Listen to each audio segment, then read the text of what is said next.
शरीरम आद्यो खलु धर्म साधन। सबसे पहले धर्म को जीवन में अपनाने के लिए, धर्म संबंधी ज्ञान प्राप्त करने के लिए, धर्म को जीवन में धारण करने के लिए, धार्मिक जीवन के लिए शरीर को स्वस्थ रखना। शास्त्रों में भी कहा गया शरीरम आद्यो खलु धर्म साधनम। शरीर के माध्यम से धर्म साधित होता है। शरीर को स्वस्थ रखने के लिए हमको हमारा वही दिनचर्या, जीवनचर्या को ठीक करना पड़ेगा। व्यक्ति अगर अस्त व्यस्त जीवन जीता है तो जीवन को सही रूप से ना शरीर को स्वस्थ रख सकता है, ना मन को स्वस्थ रख सकता है, ना सामाजिक दृष्टि से जीवन की शांति को प्राप्त कर सकता है। योग भवति दुःखः। योग वही है जो दुख को दूर कर लेता है। आज के समाज में योग के नाम पर लोग समझते हैं केवल हाथ पैर हिलाना, प्राणायाम कर लेना और शारीरिक एक्सरसाइज कर लेना ही योग समझते नहीं। योग वास्तव में वही है जो जीवन को, जो आत्मा को परमात्मा को जोड़ने वाला दिनचर्या, जीवनचर्या जीवन में अपनाते हैं, उसी को योग कहा जाता है। योग वही है जो दुख को हरण कर लेता है। शारीरिक दुख, मानसिक दुख, पारिवारिक दुख, सामाजिक दुख, सारे जो भी समस्याएं, सभी समस्या का समाधान योग के माध्यम से समाधान हो सकता है। अगर आपका जीवन सभी समस्याओं से मुक्त हैं, ऊपर उठा हुआ है, तो आप योगी हैं। तो वही ऊपर उठने के लिए हमको जीवन को संतुलन भी करना पड़ेगा, जीवन को सहज भाव से जीना पड़ेगा। और जीवन को सहज बनाने के लिए आध्यात्मिक ज्ञान की बहुत जरूरी है। समस्या अनेक हैं और उसका समाधान एक है।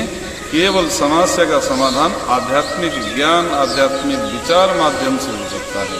जब आध्यात्मिक ज्ञान विचार जीवन में आता है, व्यक्ति पॉजिटिव बनता है, सकारात्मक बनता है, विध्यात्मक विचार को पोषण देता है। असंभव नाम का कोई शब्द उसके जीवन की वर्ड बुक में, डिक्शनरी में हट जाता है, तब व्यक्ति आगे बढ़ पाता है। इसलिए व्यक्ति को हमेशा आध्यात्मिक विचारों से ओतप्रोत होना चाहिए। आपको हम ये नहीं कह रहे हैं कि रात को 4 बजे उठ करके नहा धो करके पूजा पाठ करिए, चंदन तिलक लगाइए, घंटे बजाइए, लेकिन उस विचारों को समझ लीजिए। आध्यात्मिक जीवन जीने के लिए हमको आध्यात्मिक ज्ञान की जो जरूरत है, अब आपको थोड़ा सा हिंस हम बताने जा रहे हैं। धार्मिक जीवन जीना, पूजा पाठ करते हैं, ये धार्मिक जीवन कह सकते हैं। लेकिन जो आध्यात्मिक जीवन है, आपको कोई चंदन तिलक लगाने की भी जरूरत नहीं है, किसी मंदिर में जाने की जरूरत नहीं है, आप किसी विशेष मंत्र पाठ करने की भी जरूरत नहीं है। देखिए, विशेष रूप से आपको समझना पड़ेगा कि आत्मा क्या है, परमात्मा क्या है। परमात्मा को प्राप्त करने के लिए आत्मा को जानना और आत्मिक अनुशासन को जीवन में अपनाना कितना जरूरी है। अगर आत्मिक अनुशासित विचारधारा को, जीवनचर्या को, दिनचर्या को जीवन में अपना लिया तो निश्चित रूप से आपका आत्म कल्याण हो सकता है।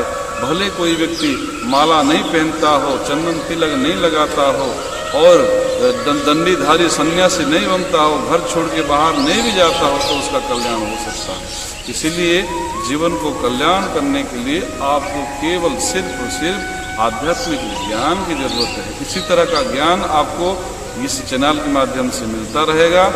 इसी तरह का ज्ञान प्राप्त करने के लिए चैनल को सब्सक्राइब करिए और इस वीडियो को आगे शेयर करिए, लाइक करिए। धन्यवाद।